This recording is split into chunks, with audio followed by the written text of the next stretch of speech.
Buongiorno e ben ritrovati, primo appuntamento con l'informazione di Antenna 3 anche oggi. Vi terremo compagnia fino alle 13:30 per raccontarvi i fatti principali della giornata, gli aggiornamenti sui principali fatti di cronaca, a partire naturalmente dalla lite finita nel sangue fuori da una discoteca di Castelfranco sabato notte con la morte di un ventenne di Trebaseleghe, Lorenzo Cristea, 5 i fendenti che lo hanno ucciso. In un video di un testimone gli ultimi minuti della rissa sfociata nel delitto. Ucciso con 5 coltellate, mentre altre 3 sono state sferrate all'amico che ora lotta tra la vita e la morte all'ospedale di Castelfranco. Il delitto al culmine di una rissa per la quale sono ora tutti indagati, tanto i 2 ragazzi di origini marocchine arrestati, quanto i 7 che si trovavano alla discoteca Playa Loca della Baita al Lago insieme a Lorenzo Cristea, 20 anni, di Trebaseleghe, la vittima. In un video fornito spontaneamente ai carabinieri da un testimone che nulla ha a che fare con i 2 gruppetti, gli ultimi 2 minuti dello scontro ripresi dall'interno della sua auto. Abbiamo un video parziale dove c'è una ricostruzione abbastanza sommaria di quello che è accaduto, ma per poi poter cristallizzare le responsabilità nei confronti dei 2 arrestati abbiamo bisogno di alcuni approfondimenti investigativi. Primi elementi che insieme alle testimonianze iniziano a comporre il mosaico del delitto di sabato notte per il quale sono finiti in carcere i 2 giovani di origini marocchine, Badre Rouaji, 19 anni, nato a Montebelluna, accusato di omicidio, tentato omicidio, rissa aggravata e porto di armi e oggetti atti a offendere. Età Benami, 21 anni, nato in Marocco, che deve rispondere per ora solamente di rissa aggravata, lesioni personali e porto di oggetti atti a offendere. Incensurati entrambi, come pure Cristea e i suoi amici. Uno sguardo di troppo, una spinta, un tavolino conteso, il movente per ora rimane inconsistente. Il fatto è venuto inizialmente all'interno della discoteca, dove i 2 gruppi hanno cominciato a litigare per motivi che noi definiamo sempre futili. In realtà non si sa qual è stato il motivo scatenante. Dopodiché nel momento in cui i 2 ragazzi italo-marocchini sono stati allontanati dai buttafuori, questi 2 hanno atteso il gruppo che avevano affrontato prima all'interno del locale, e da lì è scaturita una rissa da dove poi purtroppo ha perso la vita il Cristea Lorenzo. Il ventenne, su cui la Procura della Repubblica disporrà l'autopsia, è stato dichiarato morto in ospedale. Lì lo hanno portato gli amici insieme agli altri 3 feriti, il più grave dei quali rimane Alessandro Bortolami, 22 anni, di Zero Branco, raggiunto da 3 coltellate e sottoposto a un delicato intervento chirurgico. Difficile, secondo gli inquirenti, che a colpire sia stato solamente il 19enne. Sono in corso accertamenti e non è da escludere che la posizione del complice possa aggravarsi. Di coltelli al momento ne è però stato trovato solo uno a una ventina di metri dal luogo della rissa. Era un coltello a serramanico con foggia militare, e quindi anche questo fa capire che non è il classico coltello da cucina portato in giro in maniera estemporanea, ma probabilmente può nascondere qualcosa di più complicato, complesso. L'arma insanguinata sarà ora esaminata dagli specialisti del RIS di Parma. Sotto sequestro le 2 auto usate dai ragazzi, eseguite perquisizioni e rilievi tecnici. Un omicidio maturato in un contesto di alterazione dei ragazzi coinvolti, dovuta all'alcol o ad altre sostanze. Questo andrà appurato. I 2 giovani di origini nordafricane non sono stati per ora collaborativi. Benami, difeso dall'avvocata padovana Paola Miotti, ha fornito pochi elementi e per gli investigatori neppure convincenti. Rouaji si è avvalso della facoltà di non rispondere. Lo stesso ragazzo non sapeva che appunto un ragazzo fosse morto, ha abbassato lo sguardo, evidentemente lui non sapeva che cosa fosse successo, evidentemente non aveva idea della gravità dei fatti, di quanto accaduto, quindi mi pare che effettivamente l'abbia preso in quel momento del fatto della morte dell'altro ragazzo. E sul fronte delle indagini ci sono delle novità, e allora andiamo subito in tribunale a Treviso con Nicoletta Rizzetto e Lina Paronetto per tutti gli aggiornamenti. Buongiorno Lina.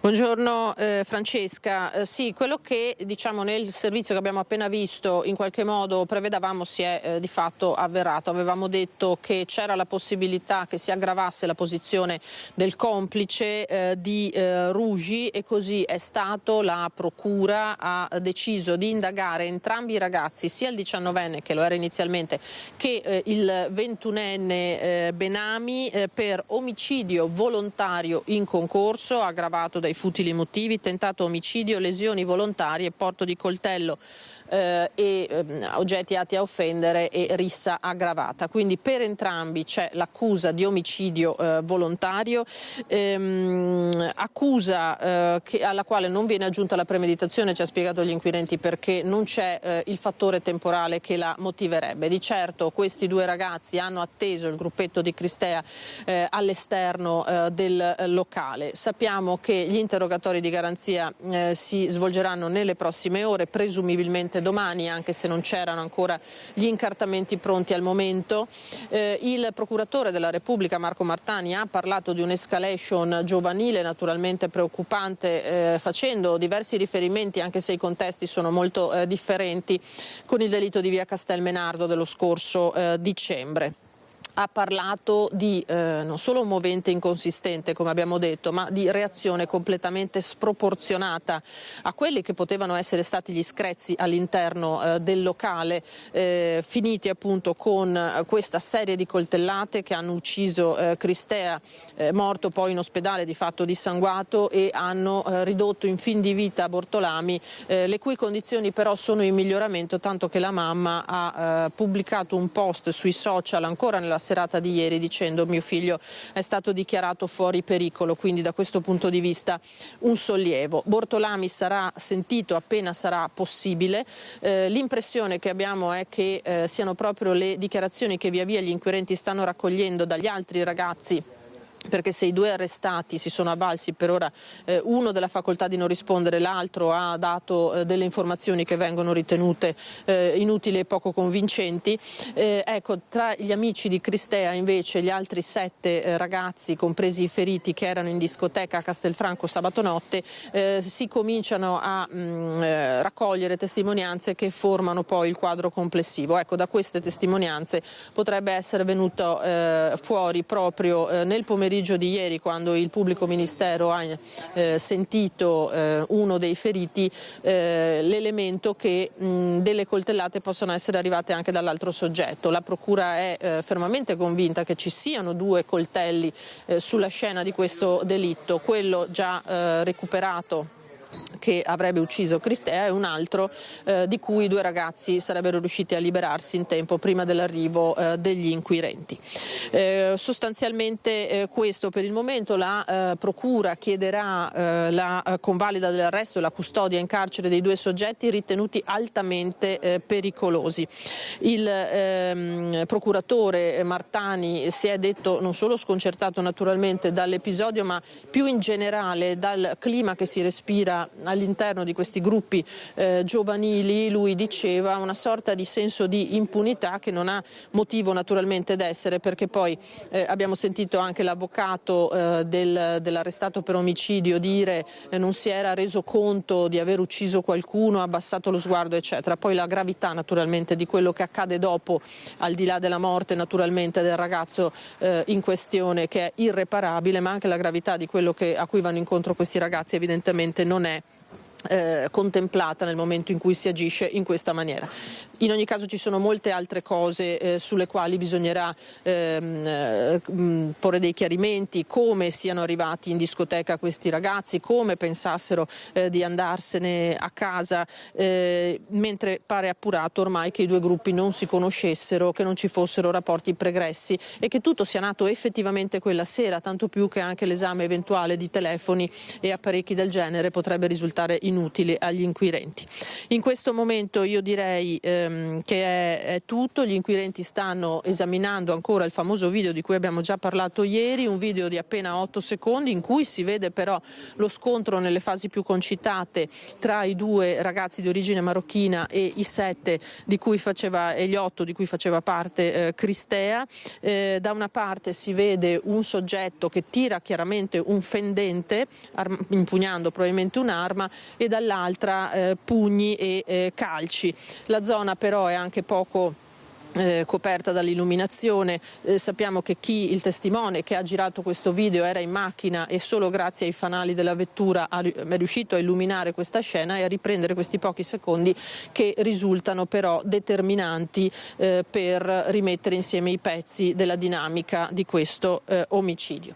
Direi che per ora dal Tribunale, Francesca, è tutto e con Nicoletta Rizzetto restituiamo la linea allo studio. Grazie davvero Lina per questi importanti aggiornamenti arrivati proprio dal Tribunale di Treviso. Intanto a Tre Baseleghe, dove Lorenzo Cristea abitava, i genitori chiedono giustizia per il figlio. La giustizia sì. Si aspettate giustizia per Lorenzo? Mio figlio non torna più! Dopo ci sentiamo. La disperazione di mamma Ioana, straziata dal dolore, a forza di chiedere solo giustizia per il suo Lorenzo che le è stato strappato a soli 20 anni. Insieme a lei il marito Vasile. Voglio capire e voglio avere una risposta giudiziaria, una risposta chiara dal magistrato e di tutti quelli che stanno seguendo il caso. Lo avevano salutato sabato sera, 40 euro in tasca per trascorrere una serata in discoteca, ma Lorenzo non è più tornato. Non puoi andare in discoteca, Troppo giovane. portarlo a casa su una bara. Lo zio Viorelle e il papà Vasile non si danno pace. Lorenzo è stato ucciso brutalmente con 5 coltellate. I ragazzi nordafricani con cui c'era stata la lite in discoteca per futili motivi hanno aspettato che il gruppo di Lorenzo uscisse dal locale per aggredirli. Loro sono stati là a seguirli dietro il muro, a aspettarli fuori. È stato un agguato? Un agguato che aspettavano che per dentro ore. i buttati fuori li hanno buttati fuori. E loro sono stati pronti già con i coltelli là. E hanno preso 4 persone a pieno. Il papà si rivolge agli assassini del figlio. A loro gli dicono, anche ai suoi genitori, anche a loro come i figli, non prendere un'arma bianca che dopo, come ho sentito, aveva una lama più da 20 centimetri. Ora si attende nulla osta per la restituzione della salma per poter celebrare i funerali a Loreggia. Dolore. Ci aspettiamo la giustizia. Adesso è l'unica roba che ti resta. L'unica roba che ci resta. Sicuramente pochi anni starà dentro. Pochi. Lorenzo era un ragazzo sorridente, dopo gli studi aveva lavorato con il papà, da qualche mese era fermo per un problema alla schiena, ma aiutava in casa e aveva ancora tanti sogni da realizzare. La comunità di Tre Baseleghe è scossa da questa tragedia, ha detto il sindaco Antonella Zoggia. L'amministrazione comunale ha fatto visita alla famiglia Cristea, ha spiegato la vice sindaco Pizzolo. Lorenzo era giovane, pieno di vita, con tanti sogni come tutti i ragazzi della sua età. L'amministrazione e tutta la cittadinanza sono accanto a tutte le persone che stanno soffrendo per la perdita del loro figlio, del loro calo, del loro amico. Sotto shock anche Montebelluna, dove risiedono i 2 arrestati. Vivono da tempo nel comune di Montebelluna il 19enne e il 21enne arrestati dopo il delitto che si è consumato davanti alla discoteca Baita al Lago. Badr Rouaji ha ottenuto la cittadinanza italiana, mentre Taha Bennani è marocchino ma in regola col soggiorno perché è richiedente asilo. Sono entrambi incensurati. Nel comune oggi cittadini increduli per tanta violenza ma anche preoccupati. Il sindaco Bordin non ha mezzi termini per i suoi concittadini. Una notizia ovviamente terrificante che insomma ha sconvolto credo ben oltre il trevigiano. Io mi auguro semplicemente che le pene siano certe, siano severe, perché non si può pensare di morire accoltellati in discoteca alle 3 di mattina, una cosa inconcepibile umanamente per la nostra comunità, almeno questo è quello che penso. Le pene quindi devono essere non solo punitive ma anche da fungere da deterrente nei confronti di coloro i quali purtroppo si macchiano di reati raccapriccianti. E in queste ore di angoscia per la sorte dei feriti e per la morte di Lorenzo Cristea, anche la preoccupazione che si possa scatenare una faida. Il gruppo che si è affrontato a Castelfranco sarebbe composto da diverse etnie. Il clima già teso potrebbe diventare incandescente e far scattare qualche regolamento di conti in un territorio dove si sono registrati già aggressioni fra giovanissimi. Io sono convinto che le nostre autorità, le nostre forze dell'ordine faranno tutto il possibile e immaginabile per fare in modo che ciò assolutamente non accada, perché non deve assolutamente accadere. Il pensiero, tiene a precisare il sindaco, va ora alla famiglia della vittima e ai giovani in ospedale. Voltiamo pagina, ma continuiamo con la cronaca. Ci spostiamo nel veneziano a Mirano per 2 rapine avvenute ieri a pochi minuti di distanza l'una dall'altra nel mirino i supermercati. Buongiorno ad Ilaria Marchiori insieme a Sandro Ponchio. Buongiorno anche a te Francesca e ai nostri telespettatori. È successo tutto poco dopo la violenta grandinata che si è abbattuta anche su Mirano, come abbiamo visto nelle immagini del nostro telegiornale ieri sera. Ebbene, è successo dopo le 16, un uomo probabilmente di origine nordafricana, perché lo stanno ancora cercando i carabinieri grazie alle immagini delle telecamere di videosorveglianza, ha messo in atto ben 2 rapine in 2 supermercati, 2 discount qui della zona. Il primo, questo Prix, dove ci troviamo in questo momento in via Pertini, l'altro a circa 1 chilometro di distanza l'Ins. Tra l'altro è stato messo in atto lo stesso modus operandi, quindi si pensa che in realtà questa persona agisca proprio così, ovvero cosa ha fatto? È entrato, ha prima minacciato una cassiera in questo punto, questo Prix, facendosi dare tutto il denaro. In realtà non era un bottino consistente, ma l'ha preso tutto, e una volta preso il bottino l'ha colpita alla testa col calcio della pistola, una ferita non grave ma comunque importante. Dopodiché ha messo in scena la stessa identica azione all'Ins, che si trova a circa 1 chilometro da qui, ovvero è entrato, questa volta ha trovato un bottino più consistente, si è fatto appunto dare il denaro e ha colpito anche in questo caso la cassiera col calcio della pistola, ferendola. Poi entrambe sono state portate ovviamente al pronto soccorso. Tra l'altro, una volta intervenuti i carabinieri sul posto, chiamati da entrambe il personale del supermercato, hanno analizzato le immagini delle telecamere di videosorveglianza e pensano che l'uomo possa essere fuggito o in bici oppure in auto, vista anche la distanza per raggiungere l'altro supermercato, e potrebbe addirittura aver utilizzato o una pistola giocattolo oppure a salve, secondo quanto al momento gli investigatori sono riusciti ad analizzare attraverso appunto queste immagini delle telecamere di videosorveglianza. Naturalmente caccia all'uomo, lo stanno cercando, potrebbe anche avere le ore contate, potrebbero prenderlo anche nelle prossime ore. Per il momento è tutto, io da Mirano restituisco la linea allo studio.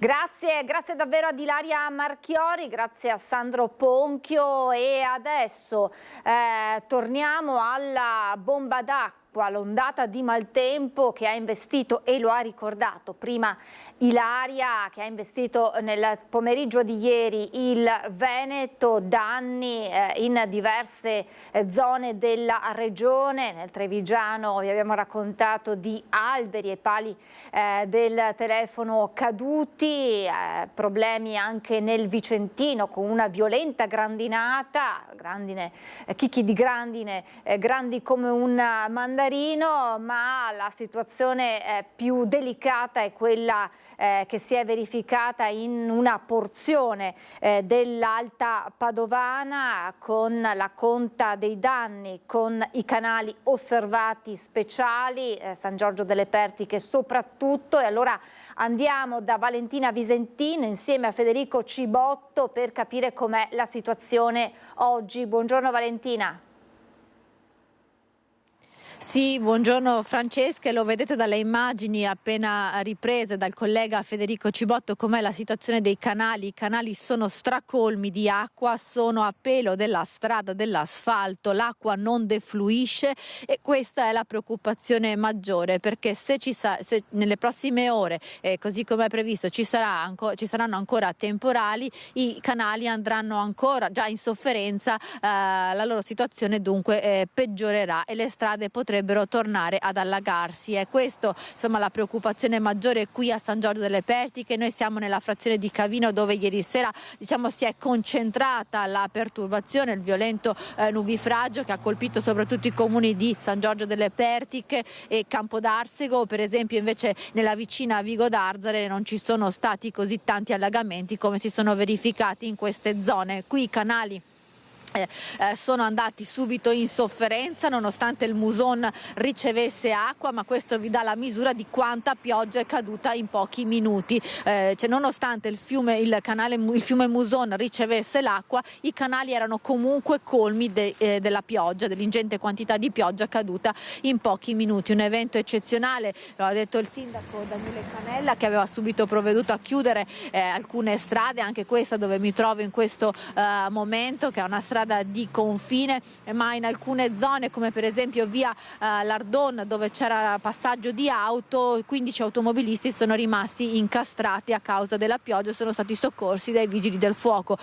Cantine e garage allagati in alcune zone. Gli interventi dei vigili del fuoco oggi sono in fase di risoluzione, ma appunto resta alta la preoccupazione per i canali, visto che sono previste nuove piogge. Fino a questo momento ci sono stati ad intermittenza numerosi temporali già da questa mattina. Questa è la situazione per quanto riguarda l'Alta Padovana. A Campo San Piero e Campodarsego le scuole sono state aperte e i sindaci hanno aspettato il corso della notte per capire la situazione, ma non se ne è vista l'esigenza e quindi gli studenti sono entrati in classe regolarmente questa mattina.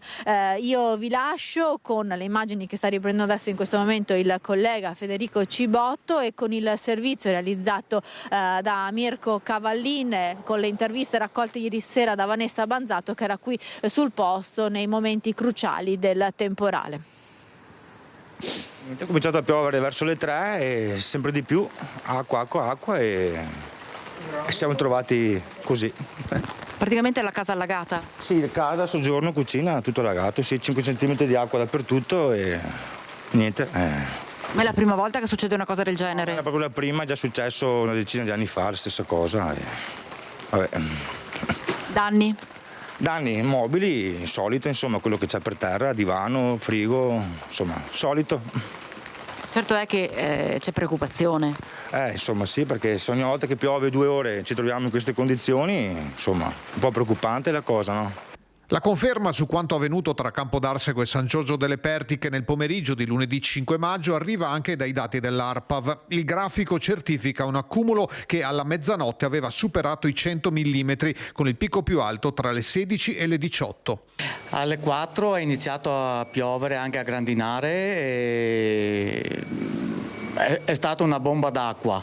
Si sono riempiti subito i fossi e il nostro impianto idrico che abbiamo, le pompe funzionano, però c'era tanta acqua che le pompe non riescono a dare il giro e quindi siamo... In più i fossi pieni, secondo noi le idrovore sono partite in ritardo. I vigili del fuoco hanno effettuato una ventina di interventi, principalmente per prosciugamenti e soccorsi a persone in difficoltà. Il mancato deflusso nei fossati ha causato problemi ad una quindicina di automobilisti che sono rimasti bloccati nei loro veicoli e sono stati soccorsi in via Lardona a San Giorgio delle Pertiche. Quasi metà delle strade comunali sono andate sott'acqua a causa della bomba d'acqua scaricatasi in meno di un paio d'ore sul territorio. Inizialmente ha investito la parte del capoluogo, la zona di Torre di Burri, di via Anconetta, che peraltro è una delle principali strade di attraversamento dell'Alta Padovana, quindi creando notevoli disagi anche alla circolazione stradale, oltre che ovviamente ai residenti, quindi tutte le persone che tornavano a casa.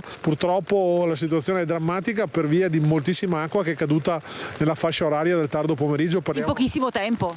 Parliamo di quasi 8 centimetri d'acqua per metro quadro, quindi davvero una valanga d'acqua che fa fatica a defluire. Pensate che i fiumi, il nostro territorio è attraversato da Tergola, Muson dei Sassi, Vandura, Piovego, e sono tutti bassi e la gente non comprende perché l'acqua non defluisce, ma il problema è che ne è caduta davvero tanta. È come versare in una vasca da bagno 10 metri cubi, è ovvio che tracima. Ecco, questo è il problema che abbiamo avuto.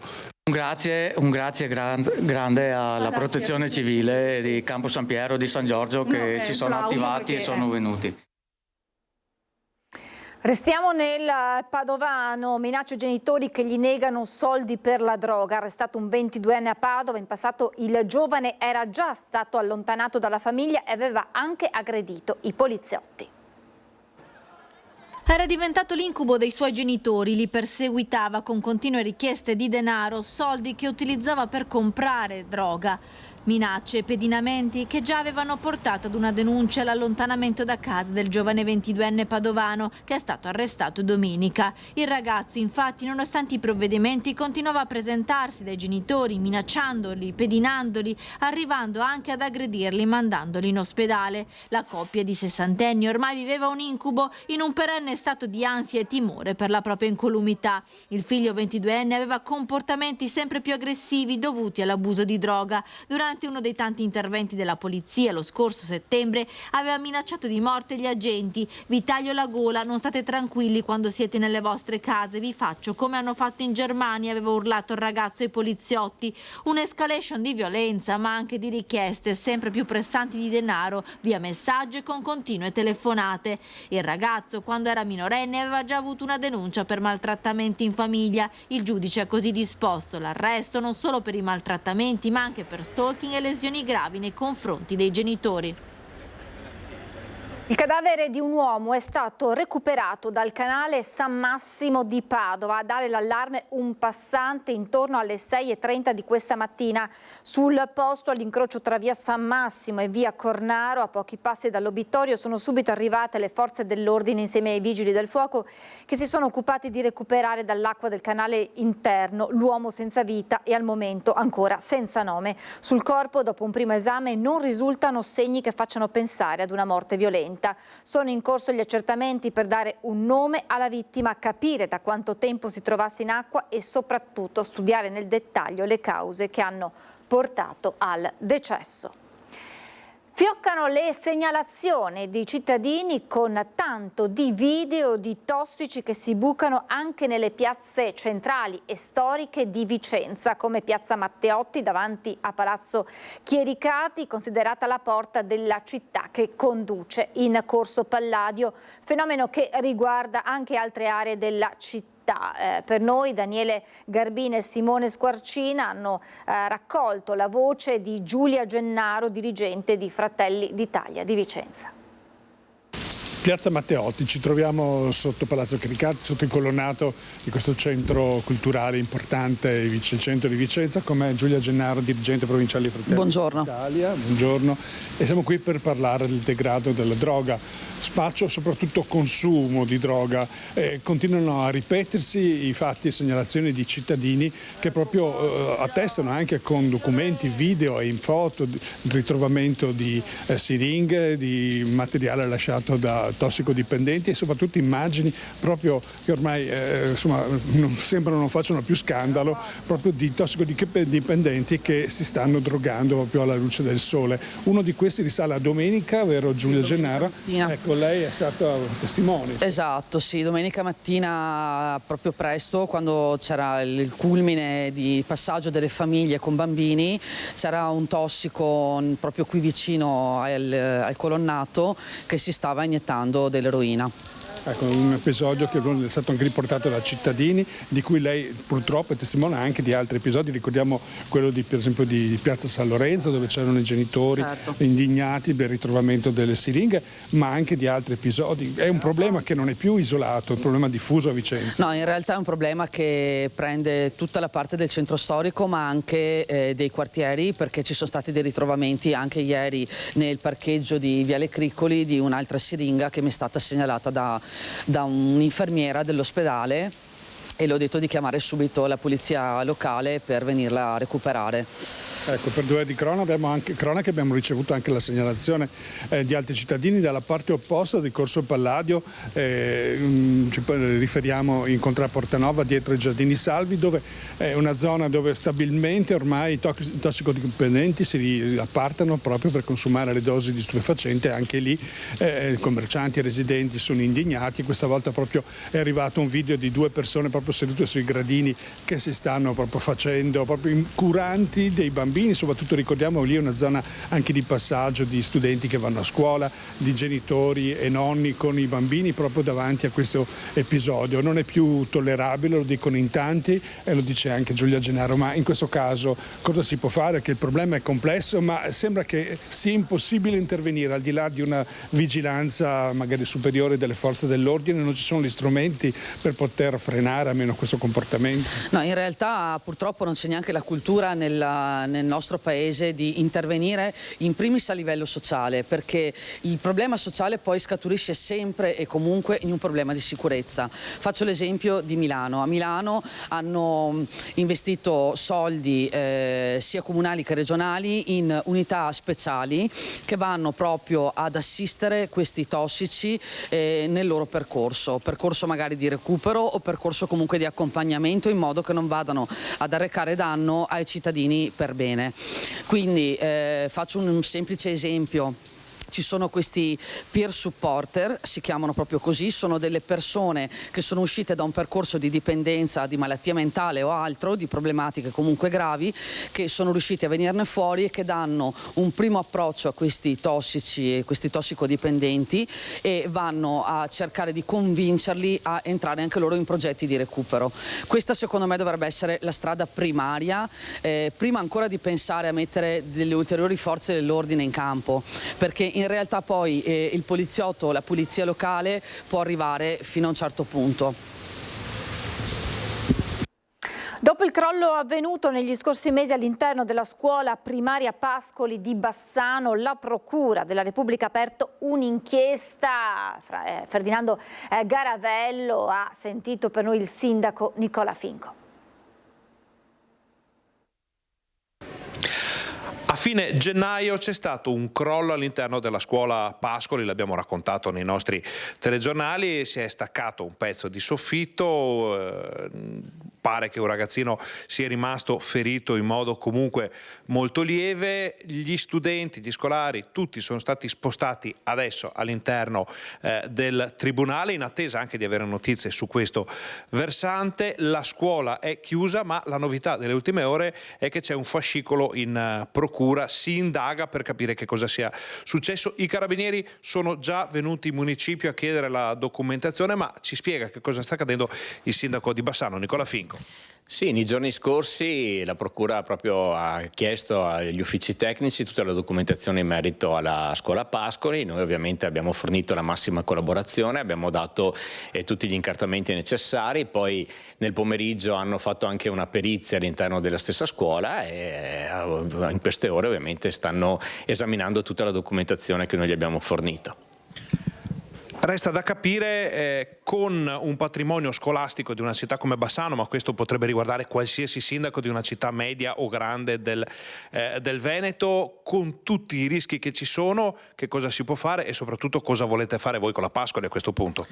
Ma io sono sindaco da 10 mesi, ma fin dall'inizio del mio mandato, prima ancora che accadesse il fatto alla Pascoli, ho deciso subito di intervenire sul piano dell'edilizia scolastica attraverso un tavolo che sta riorganizzando i plessi, quindi con una riduzione anche delle scuole e con una pianificazione anche degli interventi da fare proprio nelle varie scuole a livello cittadino, in quanto insomma abbiamo scuole risalenti addirittura al 1929 e voglio tutte scuole sicure, voglio interventi puntuali e quindi questa è una delle missioni che mi sono preso proprio per questo mandato amministrativo.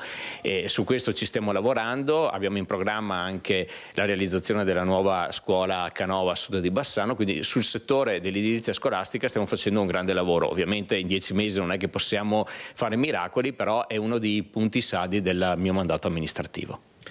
Questa è la situazione in questo momento. Ringraziamo il sindaco di Bassano Nicola Finco per queste informazioni.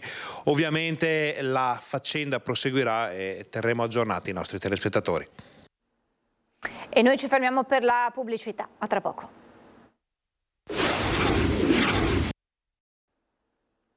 Rieccoci in diretta, parliamo dell'omicidio Panfile. Ieri in tribunale a Treviso è stato il giorno dei consulenti e dei testi della difesa, ma anche il giorno del video che punta a smontare il successivo occultamento del corpo della 31enne da parte di Franco Battaglia. Ci sono elementi di ragionevole certezza, oltre ogni ragionevole dubbio, per affermare che la signora Panfile sia morta per un'azione volontaria omicidiaria da soffocamento piuttosto che da una causa naturale, e cambierebbe tutto all'interno di un processo per omicidio volontario. Omicidio Panfile, il giorno dei testi e dei consulenti della difesa. L'avvocato Fabio Crea, difensore di Franco Battaglia, accusato del delitto della 31enne ritrovata senza vita nel Piave a Spresiano, cerca di smontare la ricostruzione della procura secondo cui la giovane donna sarebbe stata strangolata. Esaminata la relazione stesa dopo l'autopsia dai consulenti della procura, il medico legale Massimo Montisci, che stando ai segni sul corpo ha contestato la dinamica di un'eventuale colluttazione, non ha escluso che Anica sia morta per arresto cardiocircolatorio in conseguenza dell'intossicazione acuta da cocaina rilevata in quantità importante nel sangue e nel corpo. Questo soprattutto, ha specificato il professor Montisci, in assenza di un elemento molto importante che avrebbe indirizzato in maniera univoca la causa della morte verso quella che è un soffocamento, che è la mancanza dell'enfisema polmonare.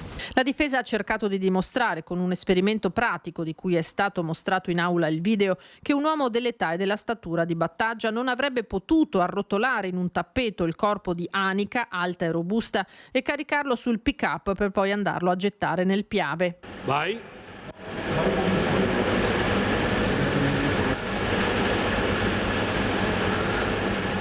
Ulteriore elemento, le celle telefoniche. Dall'esame dei tabulati risulterebbe che alle 16:52 del 18 maggio, quando l'omicidio per la procura era già avvenuto, le due utenze telefoniche di Battaglia e Panfile si sarebbero mosse in direzioni differenti e il telefono di Anica sarebbe rimasto acceso fino alle 17:46. Quando il signor Battaglia ha lasciato la signora Panfile era ancora viva e lo è stato almeno fino alle 17:46, quando il signor Battaglia era a casa del fratello a Mogliano Veneto. In aula sono stati infine ascoltati due testi arrivati da Brescia, un cugino di Anica e il cognato, che nelle intercettazioni telefoniche del 27 maggio avevano ipotizzato il coinvolgimento degli amici albanesi verso i quali Anica avrebbe avuto un debito. Entrambi non hanno confermato quelle parole, sostenendo di non ricordare nulla. Il fatto di aver negato questo dato oggettivo, e cioè il fatto di averlo scritto e di averne parlato, conferma secondo noi il fatto che temono la presenza di questi albanesi. Nuovi studi all'orizzonte per analizzare la frattura alla vertebra toracica di Liliana Resinovic, una lesione che potrebbe risalire ad un momento dopo la morte. Se venisse confermato, si indebolirebbe l'ipotesi di morte per strangolamento. La frattura sulla vertebra T2 potrebbe essere l'elemento chiave per rispondere alla domanda più importante. Liliana Resinovic è stata uccisa tramite strangolamento dopo essere stata sorpresa da qualcuno alle spalle, oppure quella lesione risale dopo la morte? È questo un punto sul quale i periti, fra quelli incaricati dalla procura e quelli nominati dalle parti, non sono d'accordo. Tecnicamente parliamo della vertebra toracica sotto la base del collo, che, come ha rilevato anche lo studio dell'antropologa forense Cristina Cattaneo, presenta un'intaccatura, un piccolo infossamento sopra la linea di frattura. Le caratteristiche generali di tale frattura, si legge nella consulenza medico-legale del pool di esperti nominati dalla procura per la seconda autopsia sul corpo di Liliana, sono tipiche di un aspetto perimortale, il che significa che la lesione risale a poco prima o poco dopo il decesso. Se con nuove analisi venisse dimostrato che quella lesione è da collocarsi a un momento successivo alla morte, allora si indebolirebbe l'ipotesi che qualcuno abbia strangolato da dietro la 63enne di Via Verrocchio e di conseguenza che sia stata uccisa. Sia i consulenti della procura che quelli nominati dalle parti procederanno ora con le analisi sui cellulari di Liliana per rintracciare messaggi da tempo cancellati e più in generale per recuperare dati digitali alla luce delle nuove tecnologie, operazioni di una certa rilevanza per riuscire a stabilire un quadro preciso e recuperare indizi che possano aiutare a scoprire la verità sulla morte della donna. Non è da escludere però che l'aspetto chiave, come detto, possa essere proprio la natura di quella lesione alla vertebra toracica. Nuovi studi puntano a chiarire questo aspetto. Secondo alcuni consulenti la partita si gioca tutta qui.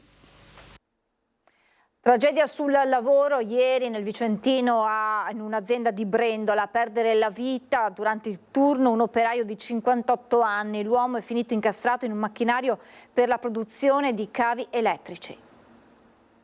Raffaele Galano, 58 anni, stimato capo reparto dell'azienda Aristo Cavi di Brendola, ha perso la vita durante il primo turno del mattino. L'uomo verso le 7 sarebbe finito incastrato in un macchinario che lo avrebbe risucchiato per un braccio dopo forse aver accidentalmente perso l'equilibrio. È il primo morto sul lavoro nella provincia di Vicenza nel 2025 e non si tratta di un professionista sprovveduto. L'uomo, con oltre 30 anni di esperienza nella ditta, leader internazionale nella produzione di cavi elettrici con oltre 130 addetti, era capo reparto. Galano era responsabile di una filiera composta da 7 operai che coordinava con scrupolo e attenzione anche sotto il profilo della sicurezza, attestano i suoi colleghi, che sono stati i primi ad estrarlo dal macchinario e a prestare le prime cure in attesa dei soccorsi. Sul posto i medici del SUEM, dopo vari tentativi di rianimarlo, hanno dovuto arrendersi e constatare il decesso del 58enne. La costernazione del sindaco di Brendola, che ha ricevuto subito dopo la drammatica notizia. Mi è arrivata una telefonata di questo incidente mortale presso la ditta Ariston Cavi. Lì sono rimasto abbastanza basito, nel senso che Ariston Cavi è una ditta che ha sempre lavorato molto sulla sicurezza e quindi adesso ho provato a sentire un po' i carabinieri per capire un po' meglio la dinamica e quindi appena sapremo qualcosa di più certo, però ecco, le condoglianze alla famiglia sicuramente del malcapitato, ecco, e le vicinanze anche all'azienda, che so che è un'azienda che ha molto curato sempre la sicurezza. Per il nostro paese è stato come un fulmine a ciel sereno, perché bene o male incidenti mortali avvengono molto raramente perché le aziende sono molto attente nel territorio. Sul posto i carabinieri di Vicenza, i vigili del fuoco e gli ispettori dello Spisa hanno indagato per ricostruire le fasi dell'incidente ascoltando le testimonianze dei colleghi. L'azienda, di proprietà dell'industriale padovano Leopoldo Destro, nota proprio per la particolare attenzione sul piano della sicurezza sul lavoro, ha deciso di sospendere ogni tipo di lavorazione e rimandare a casa tutti i dipendenti non coinvolti in attesa di fare chiarezza sul drammatico incidente. Raffaele Galano, residente a Vicenza nel quartiere San Pio X, lascia una moglie e 2 figli ventenni. Sotto shock l'azienda e i collaboratori dell'operaio morto. I sindacati, che confermano la costante collaborazione con la direzione, ribadiscono l'obiettivo di ridurre a zero il rischio degli incidenti. Il rischio zero però in qualche occasione non prescinde dall'imponderabile. Qui siamo in presenza di una persona di 58 anni, 33 anni in azienda, una persona di responsabilità il cui valore era riconosciuto dai colleghi. Preferiamo non dare giudizi su quello che è successo, preferiamo non dare, non cavalcare l'onda sui dati purtroppo ancora drammatici che ci sono.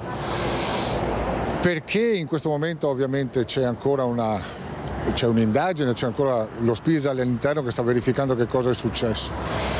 Quello che conta è che questa è un'azienda in cui, soprattutto grazie all'impegno e alla lotta del sindacato, la sicurezza è diventato un mantra assoluto. Hanno lasciato le dichiarazioni ufficiali al sindacato i colleghi di Raffaele, che appena fuori dall'azienda hanno scelto di non parlare al microfono. Del loro caporeparto hanno descritto il carattere solare e la competenza fuori discussione nel suo operare. Purtroppo a volte ci sono delle dinamiche che noi pensiamo con sgomento, è accaduto qualche ora fa, che siano inspiegabili. In realtà a volte si danno per scontati alcuni meccanismi. Questa è un'azienda che investe molto sulla sicurezza, abbiamo protocolli anche interni come sindacato e azienda da seguire, però il fatto è che è accaduto e quindi purtroppo l'ennesima tragedia sul lavoro lascia una famiglia dove oggi pomeriggio, stasera, non torna a casa un familiare. E proprio alla famiglia l'azienda Ariston Cavi ha rivolto con una nota stampa la propria vicinanza e le più sentite condoglianze per la perdita di Raffaele Galano, uno dei collaboratori esperti in azienda da oltre 30 anni.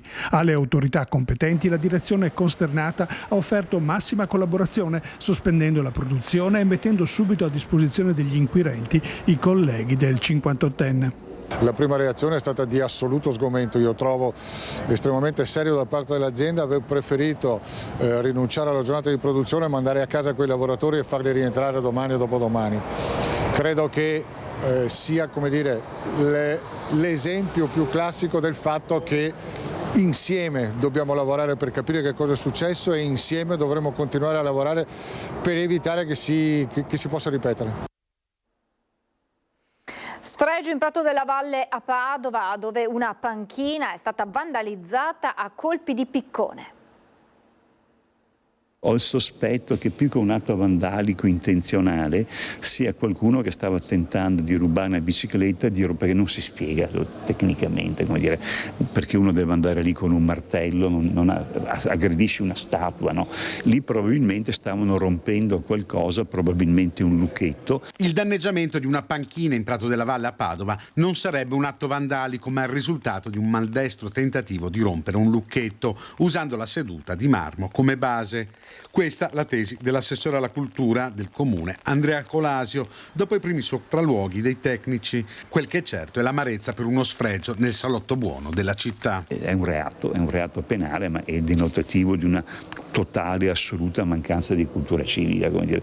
Non c'è il culto del patrimonio culturale, almeno in grandi parti della città ahimè non è così condiviso. Diciamo che è anche l'occasione per riflettere, ne parlavo oggi con i funzionari, dovremo aprire una grande campagna, siamo nell'Art Bonus, è importante rilanciare l'Art Bonus. La seduta verrà ripristinata a breve, intanto dopo il restauro delle statue, grazie alla generosità dei padovani, si pensa ad un piano di restauro completo anche delle panchine. Abbiamo già contattato la ditta di restauro che interverrà a brevissimo, ma è l'occasione per portare a termine una strategia di valorizzazione del prato, non solo le statue a questo punto, ma anche le panchine, quindi andremo a fare un preventivo, stiamo parlando di una cifra tra i 2 e i 300 mila euro per fare una pulizia completa e un restauro completo delle panchine. Salgono i casi segnalati di intossicazione tra i partecipanti ad una corsa podistica a Valdagno dopo aver bevuto alle fontane. L'Ulsotto Berica prosegue il monitoraggio. Sono salite a 174 le persone rimaste intossicate nel corso di un evento podistico che si è tenuto a Valdagno lo scorso 1 maggio, nessuno in condizioni gravi. A far scattare l'allarme erano stati gli accessi al pronto soccorso dell'ospedale di Valdagno che avevano messo in allarme le autorità sanitarie di persone con sintomi gastrointestinali compatibili con la tossinfezione alimentare. Le visite avevano poi individuato un fattore comune nei pazienti, avevano tutti partecipato ad una marcia podistica locale e si erano abbeverati in alcune fontane private non allacciate all'acquedotto. Il servizio di igiene e sanità pubblica dell'Ulsotto Berica ha avviato così tutti gli accertamenti del caso e sono stati effettuati prelievi sulle fontanelle ritenute all'origine della probabile intossicazione. Intanto continua il tracciamento da parte dell'Ulsotto e il primo cittadino ha firmato un'ordinanza vietando l'utilizzo dell'acqua di 2 fontane. Abbiamo emesso un'ordinanza per vietare l'uso dell'acqua per uso potabile dell'acqua di 2 fontane, una in contrada Fanana, l'altra in contrada Cengio, e stiamo attendendo dal servizio sanitario i risultati delle analisi. Non escludiamo che dato che ci sono stati degli eventi meteorologici importanti che hanno modificato lo stato chimico probabilmente dell'acqua, emetteremo nelle prossime ore degli altri provvedimenti anche per altre fonti di approvvigionamento. La vicenda delle suore in fuga è una situazione in continua evoluzione al convento di San Giacomo di Veglia. Nelle prossime ore un'altra religiosa potrebbe lasciare la struttura, mentre più di qualcuno parla di una manovra orchestrata per svuotare il convento per poi inserirlo nel mercato immobiliare di lusso. Entro queste mura ci sono persone che pregano mentre lavorano. Come sono lontani quei tempi all'interno del monastero di San Giacomo di Veglia. All'armonia di 3 anni fa ora si contrappone un vero e proprio scisma, dentro e fuori è legato alla spaccatura profonda tra l'ordine cistercense e le suore uscite dal convento ed ora in un luogo segreto con l'oramai ex badessa Aline Pereira Gammachi, che ora, dopo aver annunciato di affidare ogni parte legale ad una schiera di avvocati, qualcuno parla di un grosso studio statunitense, sarebbe sul punto di fondare un'associazione con le altre religiose, primo passo per la costituzione di un altro convento. Del resto, oltre al sostegno economico di famiglia, il papà è un influente editore brasiliano, c'è la determinazione a non lasciare la scelta di vita monastica. Il nostro primo compito è la preghiera, logicamente, è accogliere persone e passare questo valore. Visione decisamente diversa da quella che invece racconterebbero alcune suore firmatarie di una denuncia arrivata all'abate dell'ordine cistercense e che ha innescato verifiche e controlli fino alla sospensione della badessa il giorno della morte di Papa Francesco, l'unico ad avere il potere di annullare le decisioni dell'ordine. Ed è questa circostanza che innescherebbe sospetti su un progetto di vendita del monastero al mercato immobiliare, in particolare ad un fondo di investimento che si sarebbe già fatto avanti qualche anno fa. E San Giacomo non sarebbe il primo caso. L'ordine avrebbe già chiuso una struttura in Danimarca, un'altra in Bolivia, oltre ad almeno 2 in Italia. Il meccanismo sarebbe di fatto lo stesso: dissapori innescati all'interno del convento, estromissione volontaria forzata da parte di religiosi, difficoltà nella gestione da parte di chi rimane, che viene spostato svuotando definitivamente la struttura. Tutte considerazioni, mentre di concreto, oltre all'uscita delle suore e i 2 comunicati stampa dell'ordine e di Madre Aline, ora c'è l'uscita annunciata ma non ancora effettuata da parte di suor Pietra Feola, l'unica oblata tra tutte le religiose del monastero, che ad oggi all'interno sarebbero rimaste 12, compresa la badessa che sta reggendo il commissariamento, ma non pare una situazione di stallo, considerando che già giovedì potrebbero esserci importanti novità legate ad un benefattore e a una villa nei dintorni di Vittorio Veneto come nuova struttura monastica. Un caso che inevitabilmente continuerà a far parlare di sé, ma soprattutto finirà sul tavolo del nuovo Papa e del nuovo Vescovo Monsignor Riccardo Battocchio, che si insedierà a fine mese. E adesso ci fermiamo per la pubblicità, subito dopo gli aggiornamenti sulla vicenda del farmaco Translarna per i pazienti affetti da distrofia muscolare di Duchenne. Tra poco.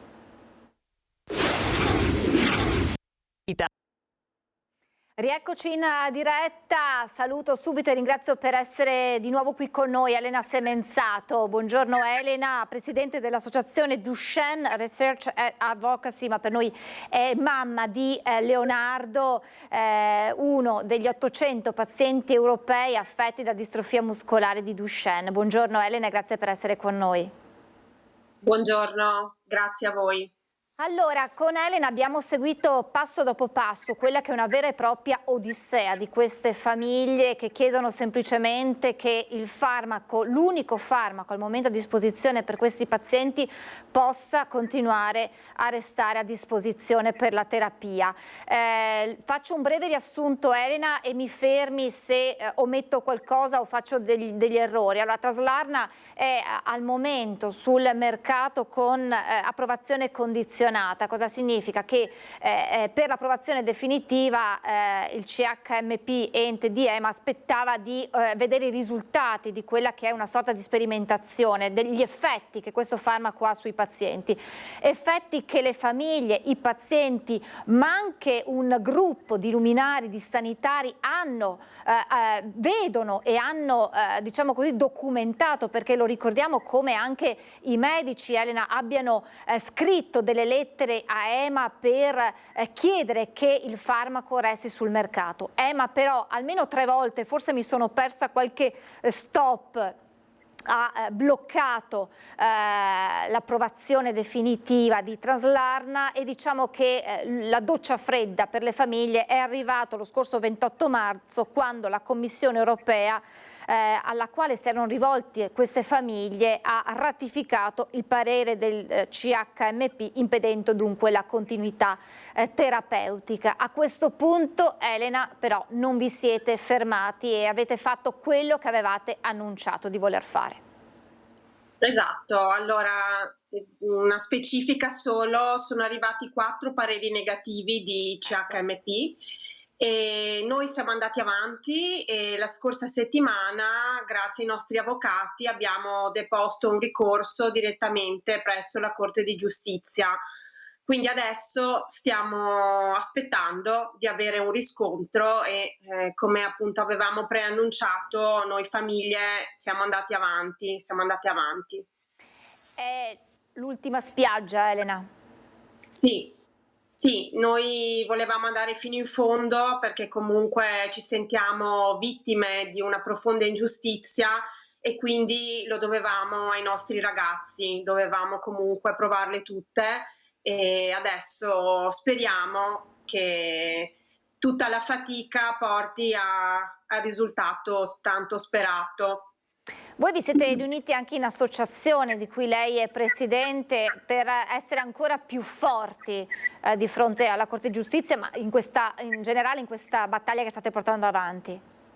Sì, allora in realtà è stata una tappa obbligatoria, in quanto comunque per poter depositare presso la Corte di Giustizia serviva un'associazione e non un'associazione a caso, ma un'associazione che avesse nel proprio statuto una particolare dicitura, cioè che fosse scritto nello statuto che l'associazione può tutelare appunto i pazienti in questo senso. Quindi abbiamo fondato l'associazione che si occupa di advocacy e anche di raccolta fondi per la ricerca e ci siamo riuniti appunto sotto questa associazione, quindi la causa è portata avanti dall'associazione.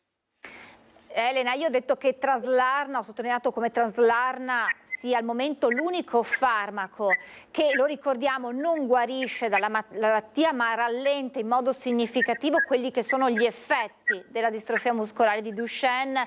Gli esempi arrivano dai pazienti che lo stanno assumendo e un esempio è lo stesso Leonardo che abbiamo visto in queste immagini, correre, andare in bicicletta, andare sul triciclo, cose che senza Traslarna probabilmente, metto un probabilmente tra virgolette, non sarebbero possibili.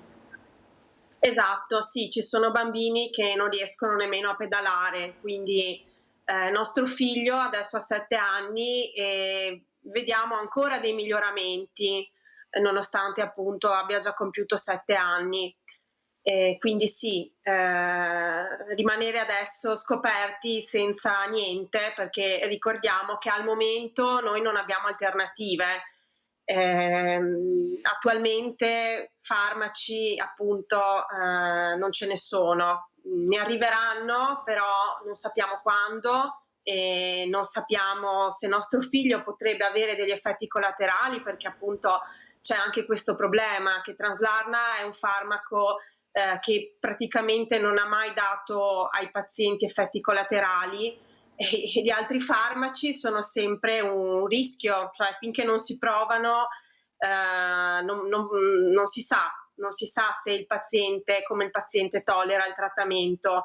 Quindi ci sembra naturale che un genitore si aspetti di poter avere tutte le terapie possibili nel mercato, perché poi non tutti i pazienti sono uguali, appunto c'è chi magari può accusare degli effetti collaterali e chi no, e comunque parliamo di dover rimanere scoperti senza alcun trattamento almeno per un periodo, e questo per noi è disumano, perché con una malattia così grave sapendo i benefici che si vanno a perdere, per un genitore è veramente disumano. Elena, al momento il farmaco è ancora a vostra disposizione, qual è la situazione?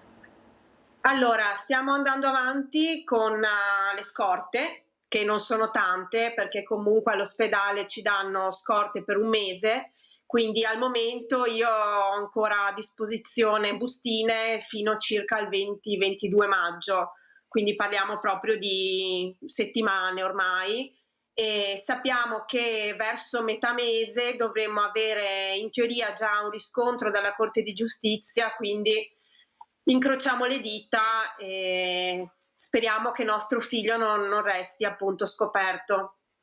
Benefici, gli effetti di Traslarna li vedete voi, ma come ho detto prima, e credo sia giusto sottolinearlo di nuovo, sono stati documentati anche dai sanitari che ancora, almeno dall'ultima volta che ci eravamo visti, lei mi aveva raccontato che ancora oggi i medici lo prescrivono Traslarna per i pazienti che possono beneficiarne, perché ricordiamolo, non tutti i pazienti affetti da Duchenne possono beneficiarne, ma solo chi ha una particolare mutazione.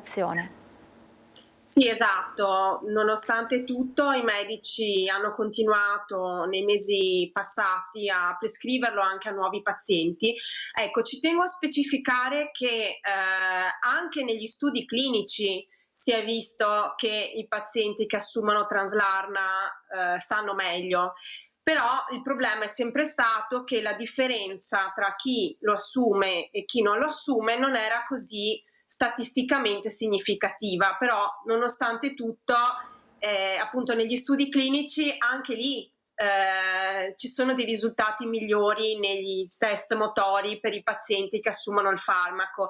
Poi abbiamo quelli che sono i real world data, cioè i dati di vita reale raccolti poi sui pazienti su questi registri, su questo registro tenuto dai medici, e lì si vede anche lì appunto quanto i pazienti che assumono Traslarna riescono a camminare per 3 anni e mezzo in più rispetto alla storia naturale della malattia, e quindi i pazienti che non lo assumono. Quindi ci sono veramente più prove solide che dimostrano l'efficacia del farmaco.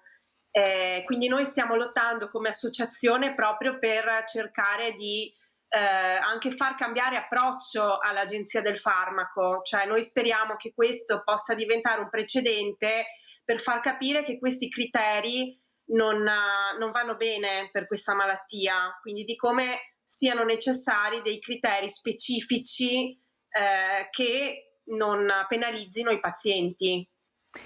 Elena, questa battaglia alla Corte di Giustizia europea vi porta anche a sostenere delle spese legali importanti, e per questo avete dato avvio ad una raccolta fondi.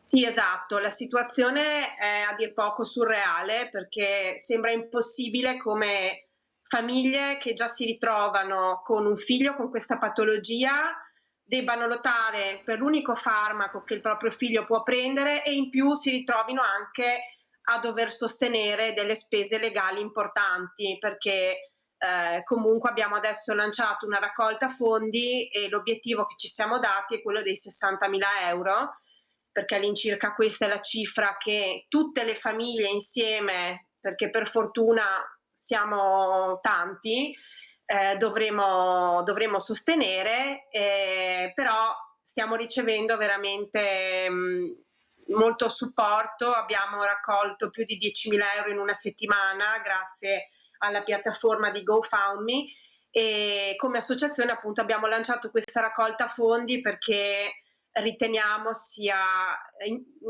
non tollerabile che le famiglie debbano, oltre tutto il resto, anche adesso addossarsi questo costo.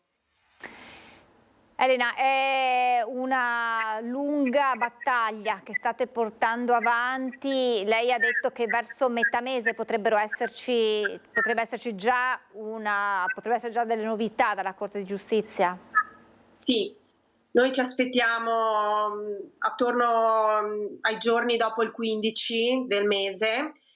Tra l'altro gli avvocati, adesso non vi so spiegare proprio nel linguaggio legale, però sappiamo che hanno chiesto una sospensione immediata perché i danni che questi bambini subirebbero dalla sospensione del farmaco, e alcuni li stanno già subendo perché non tutti hanno la scorta, come è successo per esempio a me di qualche settimana in più, sono dei danni irrecuperabili. Quindi quello che si è chiesto è proprio di in ogni caso permettere ai pazienti di assumere il farmaco anche durante tutto il periodo del ricorso, perché il ricorso per intero potrebbe durare anche 18 mesi. Quindi quello che per ora dovrebbe avvenire è appunto una sospensione, nel frattempo una sorta di stand-by che permetta intanto ai pazienti di riprendere con appunto il trattamento. Quindi quello che viene chiesto è al momento di sospendere quello che è stato la decisione del CHMP in attesa poi della sentenza, diciamo così, definitiva. L'ultima domanda, Elena, come state voi genitori? Abbiamo capito che i vostri figli stanno lottando, stanno avendo dei benefici da Traslarna. Voi lottate assieme a loro, con uno spirito, perché insomma un genitore che sa quello che potrebbe succedere al proprio figlio non è facile da affrontare. Qual è lo stato d'animo di voi famiglie? Io direi che siamo stremati, perché ormai questa storia va avanti da 1 anno e mezzo e sfido chiunque a uscirne senza minimi danni psicologici. Quindi abbiamo pagato veramente tanto noi in questo anno e mezzo. Chi vuole aiutarvi come può fare? Allora, si può procedere con una donazione tramite la piattaforma GoFundMe. Sui social, anche sui miei social, si trovano tutte le indicazioni, o comunque scrivendo "salviamo il farmaco Traslarna", credo che si trovi. E è possibile anche fare una donazione tramite bonifico. Sui social giriamo anche appunto l'IBAN dell'associazione. Chiediamo un piccolo contributo da tanti, nel senso che anche 10 euro da 100 persone insomma diventano una cifra importante. Quindi abbiamo internet, abbiamo i social, crediamo che sia un buon uso questo. Sappiamo che i nostri telespettatori sono molto attenti a queste iniziative, sono molto solidali, e quindi ci aspettiamo nel nostro piccolo di potervi anche noi aiutare, dare il nostro contributo. Chiaramente, Elena, ci diamo appuntamento appena ci saranno delle novità per raccontarle a tutti i nostri telespettatori. Grazie davvero, Elena Semenzato, e chiaramente incrociamo le dita. Un abbraccio a Leonardo. Grazie, Elena.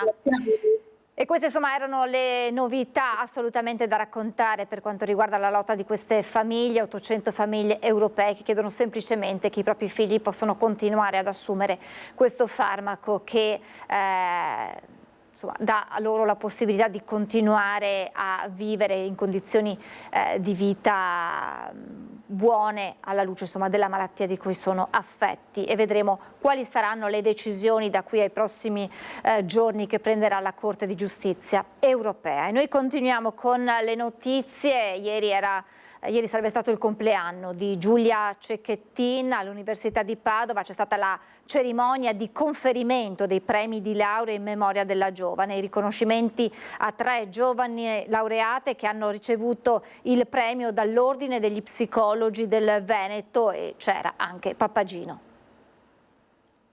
Il compleanno di Giulia, come dicevo prima, non è più un giorno di festeggiamenti, è un giorno di ricordi, quindi non possiamo essere felici, ma comunque cerchiamo di guardare avanti, ma riusando anche lo spirito di Giulia, che era comunque uno spirito che profondeva altruismo. Chissà allora con che sorriso Giulia avrebbe accolto la possibilità di sostenere 3 giovani laureate sue coetanee premiate con 2.000 euro per aver realizzato delle tesi sul tema della prevenzione alla violenza di genere. All'Università di Padova il presidente dell'Ordine degli Psicologi del Veneto, Luca Pezzullo, ha consegnato 3 premi alle migliori tesi selezionate tra 16 candidature arrivate tra le laureande nei corsi di laurea magistrale in psicologia. Una di loro è Carlotta. A cercare di lanciare un messaggio e di arrivare quindi a quante più persone possibili che sono qui oggi o che avranno il piacere di leggere la mia tesi. E penso che l'obiettivo fosse far capire che cosa, da dove si è partiti, che cosa ha guidato e perché abbiamo scelto di trattare l'argomento in questi termini.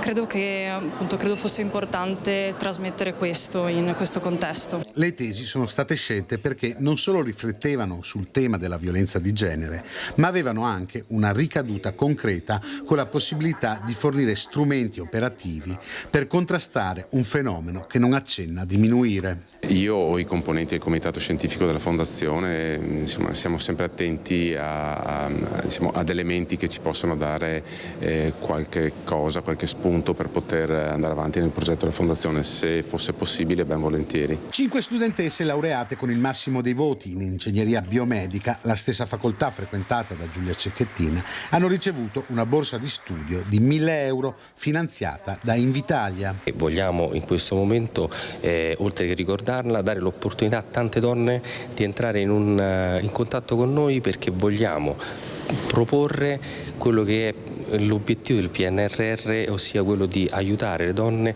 a diventare imprenditrici di loro stesse, e nello stesso tempo cerchiamo di estendere il più possibile le opportunità sia imprenditoriali che non all'universo femminile.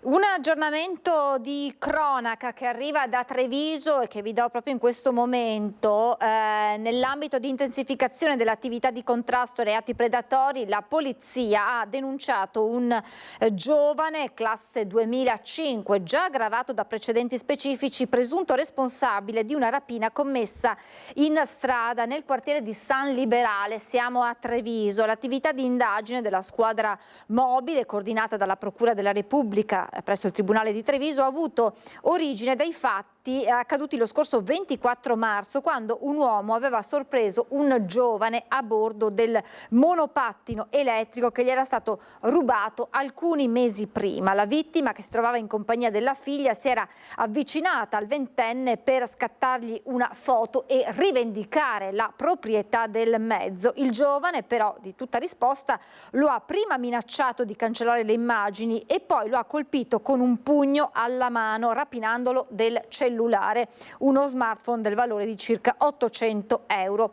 Alcune settimane dopo questo fatto, il ventenne era stato nuovamente sorpreso, sempre a bordo del monopattino, da una volante della polizia che aveva denunciato il giovane per ricettazione e sequestrato il mezzo, restituendolo al legittimo proprietario. Nel frattempo, l'attività di indagine della squadra mobile, basata sulle dichiarazioni della persona offesa e dalle immagini delle telecamere di videosorveglianza cittadine, è culminata con la perquisizione delegata dalla Procura della Repubblica, ha consentito di corroborare il quadro probatorio anche sull'episodio del 24 marzo, portando al rinvenimento e al sequestro degli abiti usati dal ventenne il giorno della rapina.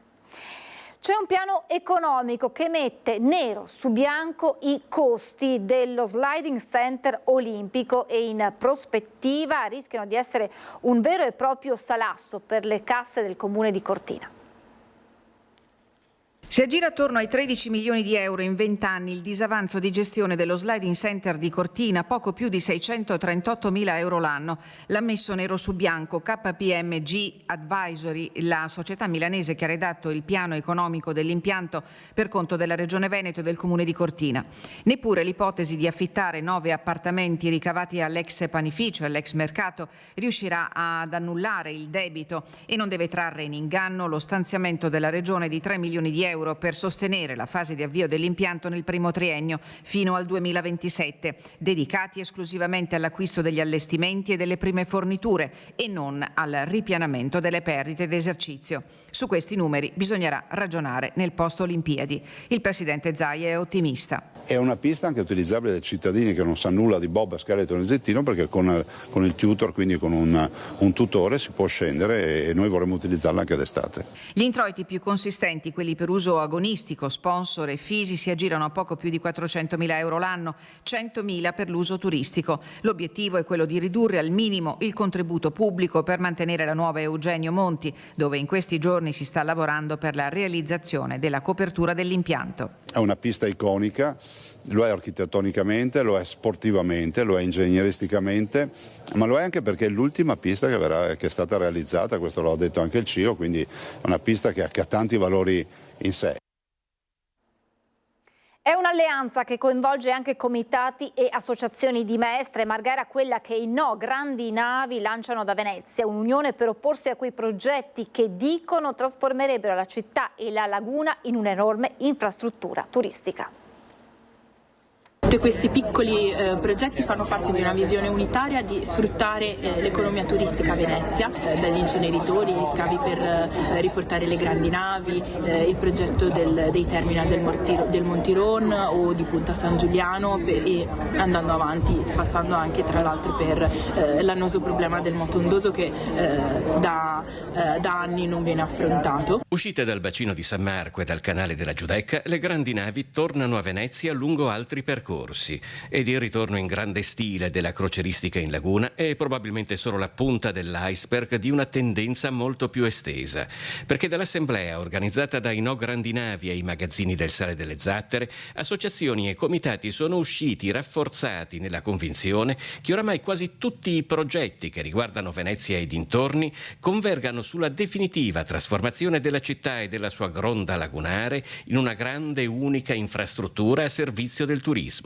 Il disegno è chiaro, è ben visibile l'appetito predatorio in ogni angolo della laguna che questi hanno, ma è anche vero da tutti gli interventi che sono stati fatti, l'inceneritore, Santa Marta Marittima, lo stesso scavo del gas, sono tutti in difficoltà. Noi possiamo fermarli tutti. Se ai magazzini del Sale si sono alternate testimonianze diverse da zone diverse del Comune di Venezia, la presa di coscienza del filo conduttore che le unisce ha fatto emergere la volontà di coordinamento tra le varie realtà per organizzare una risposta comune a quello che viene definito un attacco all'ecosistema lagunare. È emerso anche da questa assemblea come la risposta debba essere altrettanto organizzata, altrettanto unitaria e quindi dobbiamo mettere insieme tutti i nostri strumenti, i nostri saperi, le nostre pratiche. Deve essere messo in campo tutto ciò di cui disponiamo.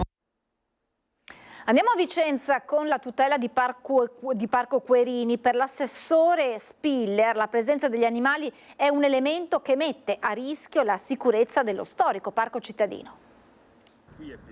Parco Querini è un parco molto amato dai cittadini, ma anche un grande valore storico, ambientale e naturale. Per questo abbiamo anche il dovere di preservarlo sotto questo punto di vista. E purtroppo la presenza in costante aumento di animali che non sono naturali per questo posto, come le nutrie, i conigli, le tartarughe, per lo più frutto tra l'altro di abbandono da parte dei cittadini che prima le acquistano e poi non sapendo cosa farsene le abbandonano in questo posto pensando che possa essere il loro habitat naturale, sbagliando di grosso, creano grossi problemi. Troppe le buche scavate da nutrie e conigli soprattutto, che mettono in pericolo gli argini del corso d'acqua che circonda l'isolotto con l'iconico tempietto neoclassico e i vialetti e le radici degli alberi monumentali. Nell'imponente operazione di restauro e recupero degli spazi storici del prestigioso parco cittadino, anche la presenza degli animali è un elemento che va regolamentato. Il controllo c'è, viene effettuato dalla Guardiania del Parco che tiene monitorata la situazione. Le soluzioni non sono facili. Il mio parere è che comunque non sia un luogo questo dove mantenere la presenza di questi animali. Nel frattempo che le diverse competenze dell'amministrazione comunale elaborino un piano concertato per il ricollocamento della fauna di Parco Querini, l'assessore Spiller rivolge un appello direttamente ai vicentini. Il primo invito riguarda la cittadinanza, quindi non a usare il parco come luogo dove abbandonare animali domestici e secondo luogo anche di non avvicinarsi al parco per dare da mangiare. Ho visto scene anche di famiglie che danno da mangiare alle nutrie, non è una fattoria didattica Parco Querini, quindi chiediamo davvero collaborazione della cittadinanza per preservare questo parco anche per le generazioni future. Poche settimane all'avvio delle riprese per il nuovo film di Pupi Avati a Jesolo, abbiamo incontrato il grande regista che ha già effettuato i sopralluoghi nella località balneare. Dovevamo in qualche modo contestualizzare la storia di un grande bagnino, di un grande tombeur de femme che aveva vinto questo premio Mister Bagnino, il più bel bagnino dell'Adriatico, e questo più bel bagnino dell'Adriatico doveva vivere e lavorare su una spiaggia frequentata molto soprattutto dalle ragazze e dalle donne negli anni 70 tedesche. Ecco, allora in una specie di sondaggio abbiamo scoperto che Jesolo era quasi alla top. Per questo da fine maggio per circa 3 settimane il litorale veneziano sarà uno dei set del prossimo film di Pupi Avati. Il grande regista, che tra 2 giorni riceverà un altro premio alla carriera, ha già effettuato i sopralluoghi nella località sentendosi piacevolmente accolto insieme al suo staff e alla Veneto Film Commission. Poi va velocissimo nel location scouting Avati, devo dire, guarda, ha già in testa che cosa vuole e battezza le location, come si dice in gergo, abbastanza, insomma, molto rapidamente. Un senso dell'accoglienza che per esempio a Roma e nel Lazio non lo trovi più nei guardi del cinema, sono abituati, anzi alzano subito gli occhi al cielo e ti chiedono quanto mi dai, perché questa è la prima cosa che ti chiedono. Qua nessuno ha parlato di niente, ha detto ci auguriamo che torniate, quindi era proprio l'atteggiamento opposto. Noi ci auguriamo che questo sia un film memorabile per la città. Abbiamo accolto il maestro Pupi Avati nel nostro territorio, ringraziamo anche Veneto Film Commission nella regione Veneto per credere insieme a noi a questo che può essere un nuovo filone per promuovere il nostro territorio, promuovere la nostra città e far conoscere al mondo quelle che sono le ricchezze del nostro territorio. Il film, classificato tra il drammatico e il thriller, promette una narrazione densa di emozioni e riflessioni. Con un cast di attori che vanno da Massimo Ghini alla Ferrari, alla De Sio, alla Sastri, probabilmente a Bova, insomma una serie di attori che sono stati un po' concentrati più sulla televisione che sul cinema o su altre cose, e restituire loro, dando loro un'opportunità di fare un bellissimo film, perché la storia di questo film è bellissima, non perché l'ho scritta io, ma perché lo è proprio. Protagonista un noto conduttore televisivo italiano che ha costruito la sua carriera su alleati fedeli e mosse di potere strategiche. Dietro il suo sorriso affascinante però si nasconde un passato travagliato e all'apice della fama farà un viaggio che cambierà tutto. Più di 1000 alpini della sezione Montegrappa, dal Bassanese alla Pedemontana Trevigiana, pronti a partire per la Dunata Nazionale di Biella. Alcuni sono già partiti per approntare i campi, altri partiranno nelle prossime ore per raggiungere il Piemonte. Gli alpini, che hanno negli occhi e nel cuore ancora le immagini della gloriosa Dunata Nazionale di Vicenza, sono già pronti per quella di Biella. Siamo pronti, arriveremo a Biella in forze, stimiamo oltre le 1000 presenze per quanto riguarda la nostra sezione, a ranghi compatti e a ranghi completi soprattutto. La Dunata Nazionale è il punto cardine di ogni anno per gli alpini, che pure di impegni ne mettono in fila parecchi. La Dunata è una cosa particolare fin dalla prima del 1920 sull'Ortigara, che ha visto radunarsi i primi reduci, diciamo proprio delle battaglie dell'Ortigara tra l'altro, e poi a seguire è un modo di ritrovarsi, sia pur goliardico, nel senso per ricordare i tempi della Naia, i tempi quando si è fatto il militare insieme, ma poi unisce anche il sacro, quella alla domenica, sfilando davanti al Labaro Nazionale decorato di 216 medaglie d'oro. Ricordiamolo che non è una cosa da sottovalutare, anzi è la prima, per ribadire il nostro impegno, la nostra presenza, sia pur dopo tanti anni, dopo più di un secolo. Noi gli alpini ci sono sempre, fedeli al motto per non dimenticare. Bassano è la città delle penne nere, sia dei vecchi che non perdono occasione per visitare il ponte che porta anche il nome degli alpini, sia dei giovani in armi che ricevono proprio sulle rive della Brenta il simbolo più amato e più ambito. La sezione Montegrappa viene da uno degli eventi più importanti, sta diventando uno degli eventi più importanti, che è la consegna del cappello alpino agli allievi del centro addestramento alpino di Aosta, che vede Bassano una volta all'anno ospitare uno di questi corsi.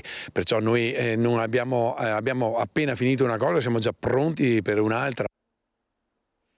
E la grande festa della 96esima adunata nazionale di Biella sarà seguita come sempre in diretta da Antenna 3 a partire già da venerdì, primo giorno dell'adunata. Sabato si entra nel vivo, i collegamenti con i nostri inviati per tutti gli eventi della giornata. Alle 21 una prima serata dedicata alle penne nere. Poi domenica la giornata clou diretta dalle 7:30 del mattino e per tutto il giorno il racconto dello sfilamento delle 80.000 penne nere fino al passaggio della stecca.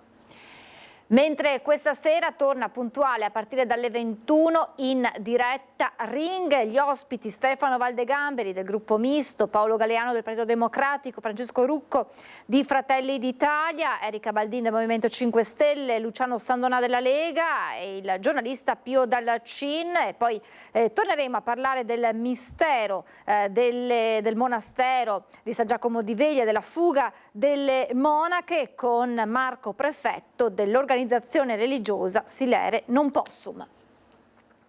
E noi siamo in chiusura, ringrazio Alessandro Graziera e Tommaso Migot in regia, ringrazio voi per averci seguiti e vi lascio alla sigla, alle previsioni del tempo e poi al documentario Borgo Italia e a seguire il film Lo Stato contro Fritz Bauer. Grazie e buon pomeriggio.